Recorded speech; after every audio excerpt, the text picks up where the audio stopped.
praktikum struktur data.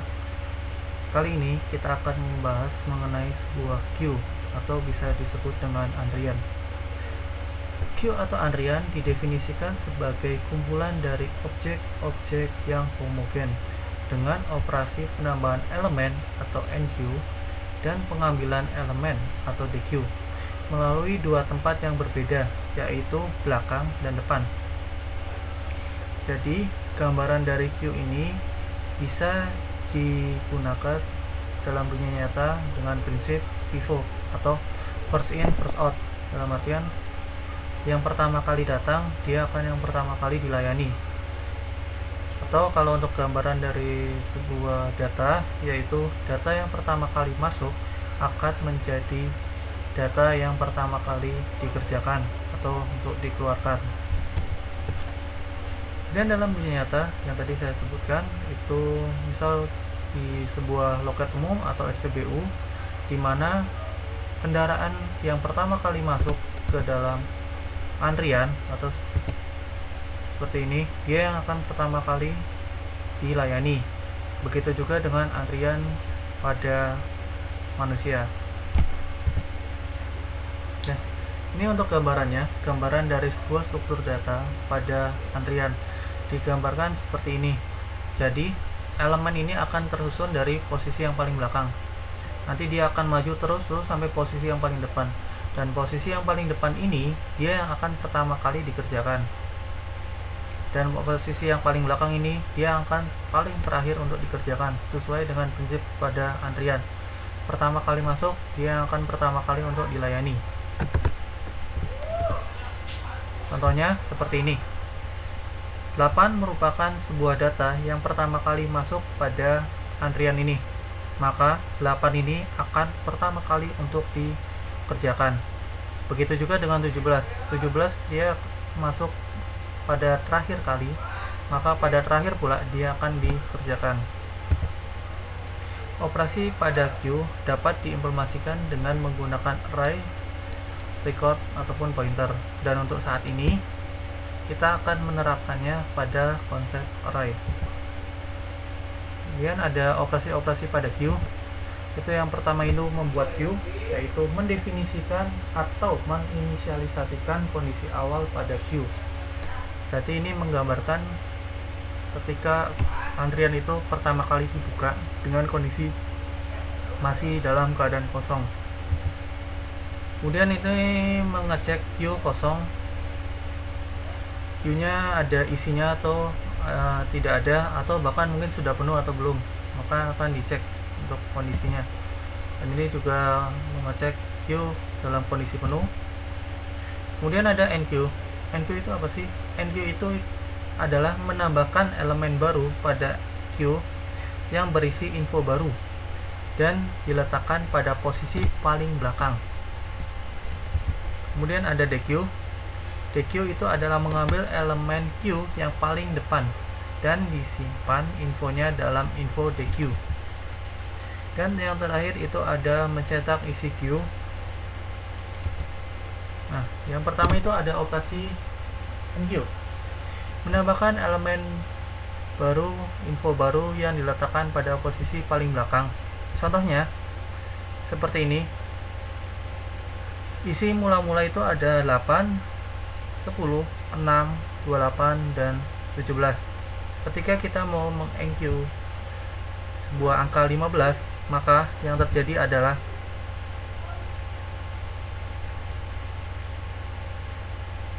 seperti ini. Data 15 akan ditaruh di paling belakang. Yang sebelumnya posisi paling belakang ada di angka 17, dia akan bergeser posisi paling belakangnya berada di angka 15, merupakan info baru pada operasi NQ ini. Maka hasil akhirnya itu ada 8, 10, 6, 28, 17, dan 15. Kemudian ada operasi DQ, yaitu mengambil elemen paling depan dan disimpan infonya pada info DQ. Kita lihat contohnya. Ini merupakan queue awal-awalnya. Seperti sebelumnya ada angka 8, 10, 6, 28, 17, dan 8. Ketika kita melakukan DQ, otomatis si angka 8 itu akan hilang karena posisinya dia yang paling depan dan disimpan di dalam sebuah variabel bernama id atau info DQ. Mungkin ilustrasinya seperti ini.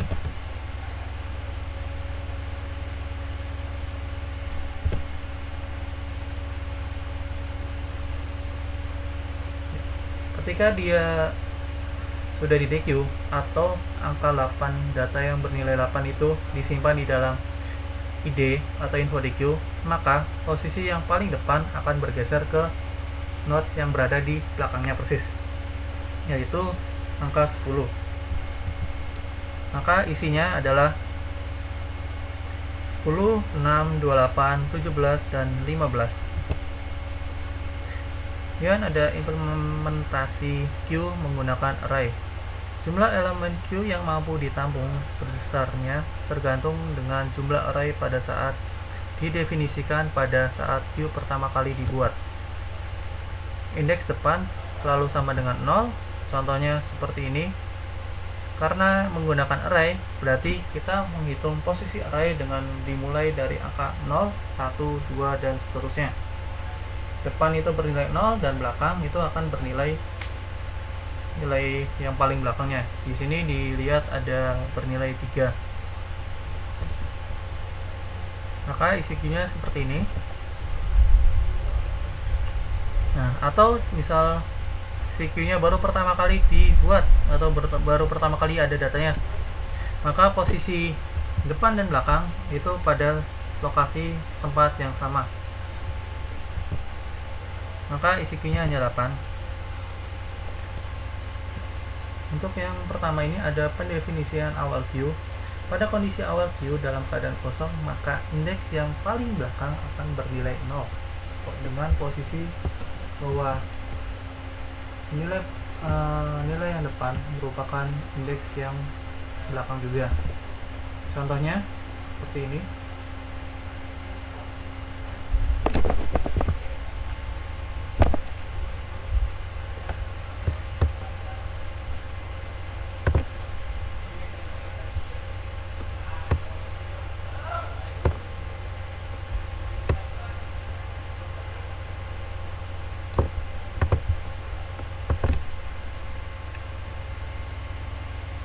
Untuk mendefinisikan kondisi awal pada Q, pada kondisi awal Q dalam keadaan kosong, maka indeks belakangnya diberi pada nilai 0. Contohnya seperti ini. Depan sama 0, belakang sama dengan 0, maka isi Q-nya masih kosong. Seperti ini. Kemudian mengecek Q apakah dalam kondisi kosong atau tidak. Secara source-nya seperti ini. Dia akan mengecek apakah kondisi posisi terakhir pada Q-nya itu sama dengan 0 atau tidak. Bagaimana dengan kondisi jika Q penuh? Isi Q penuh. Q dikatakan penuh jika indeks belakang bernilai maksimal. Contohnya seperti ini. Maka nilai belakangnya berada di posisi 5, maka isi Q-nya 8, 10, 6, 28, 17, dan 15. Q penuh. Untuk cara mengeceknya seperti ini. Untuk NQ, itu menambahkan elemen baru yang berisi info baru dan diletakkan pada posisi paling belakang. Gambarnya seperti ini. Misal kita NQ 34, maka naikkan nilai belakangnya, digeser dulu, terus NQ, tambahkan info baru pada posisi paling belakang seperti ini. Kemudian isinya adalah seperti ini. Kemudian ada DQ. Caranya, ambil elemen paling depan dan simpan pada info DQ. Geser elemen isi, geser semua elemen,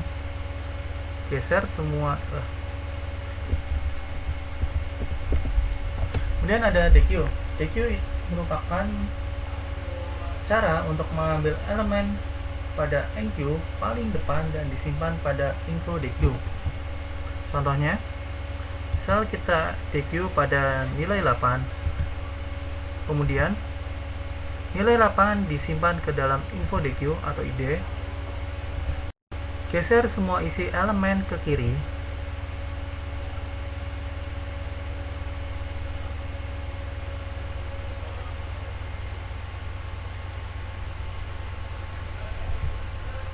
dan turunkan nilai belakang, dan hasilnya seperti ini.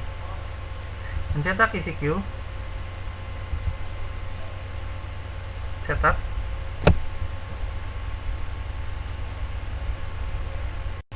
diurutkan dari indeks yang paling rendah ke indeks yang paling tinggi.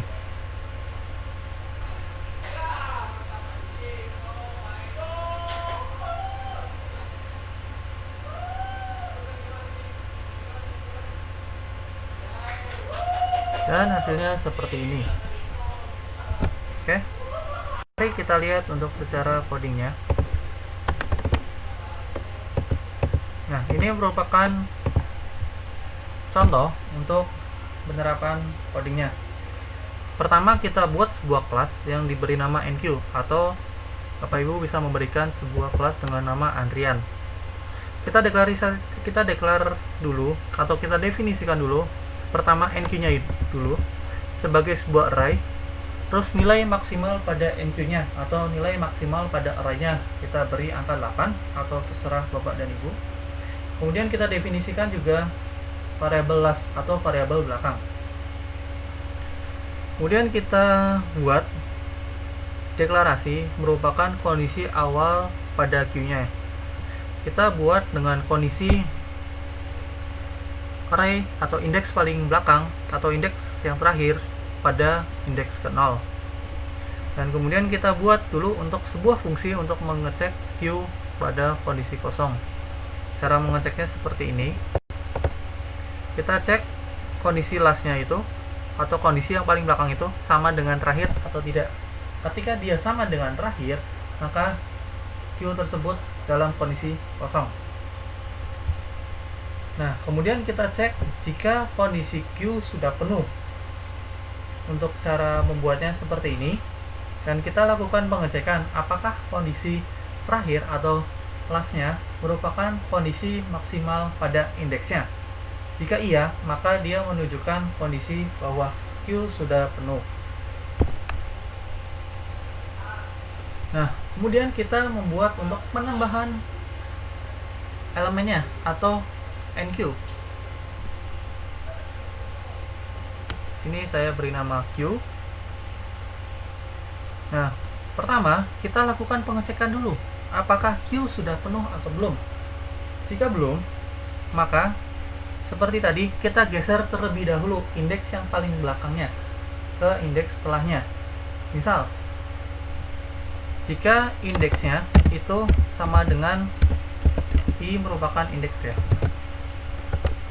sama dengan 0, maka kita lihat di sini ada plus plus last, berarti indeks yang paling terakhir itu berada di 0. Kita geser menjadi indeksnya sama dengan 1. Mungkin gambarannya seperti itu. Kemudian kita sisipkan info barunya pada kondisi di mana array-nya itu ditempatkan atau kondisi indeks pada bagian belakangnya. Lalu kita posisikan di situ. Maka setelah sudah, maka itu merupakan antrian yang terbaru. Kemudian bagaimana sih untuk melakukan DQ?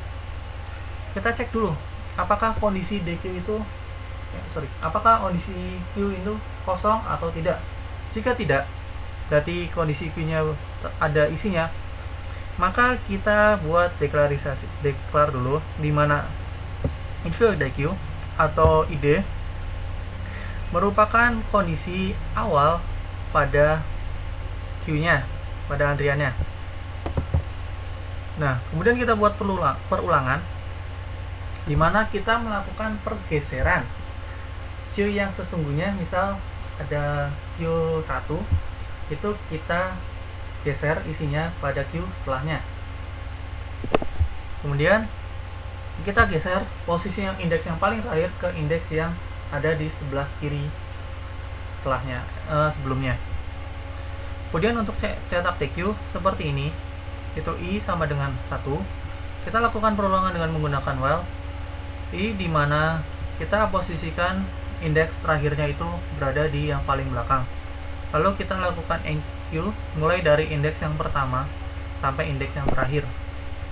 Dan untuk cara pengerjaannya, pemanggilannya seperti ini. Dan mungkin untuk contohnya akan menghasilkan seperti ini. Sekian dari saya, kurang lebihnya mohon maaf. Terima kasih telah menonton video mengenai